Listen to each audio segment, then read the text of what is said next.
Hola chicos, bienvenidos a mi canal Español con Juani. The verb deber in Spanish is extremely useful, especially if you're a beginner. However, today I wanted to touch on another use of the verb deber, which oftentimes gets overlooked. However, it's extremely useful and would benefit your Spanish immensely, and that is deber de plus another verb in its infinitive form.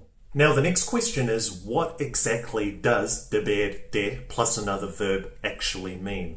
So we use this in Spanish when we're expressing an assumption, so to speak, which oftentimes is correct. So we're not expressing an obligation, we're expressing an assumption. To give you an example, in English we would do this by saying things like it must have or it must be. If I give you a specific example, let's say that you've got a friend and your friend's been working extremely hard recently and they've been putting in a lot of extra hours. So in English, if you wanted to say you must be tired, in Spanish you would say debes de estar cansado. Debes de estar cansado. Notice how in this example, again, it's not an obligation, it's an assumption that we're making based off the information that we have. So that is when we would use deber de. I hope that makes sense, but if not, don't worry, we'll go for another example. Let's say, for example, you've just caught up with an old friend of yours and they've just recently moved to Spain. If you wanted to say in English, it must be amazing or it must be incredible to live in Spain, you would say, debe de ser increíble vivir en España. Debe de ser increíble vivir en España. Another example, let's say you've just met someone and they're in extremely good shape and you wanted to say you must train a lot. In this case, you would say debes de entrenar mucho. Debes de entrenar mucho.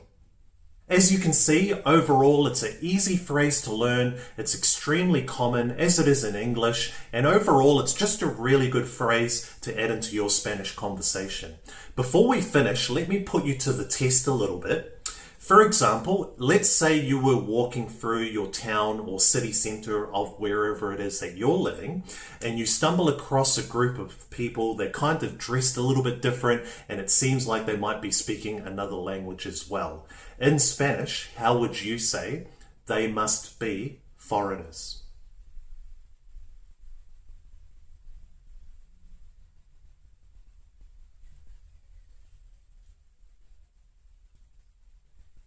In this case, you would say, ellos deben de ser extranjeros. Ellos deben de ser extranjeros. Nice work, everyone. I hope that makes sense and I hope that helps out as well. If you did get any value from this video, I'd really appreciate it if you hit that like button and consider subscribing if you haven't already, and I will see you in the next one. Hasta pronto.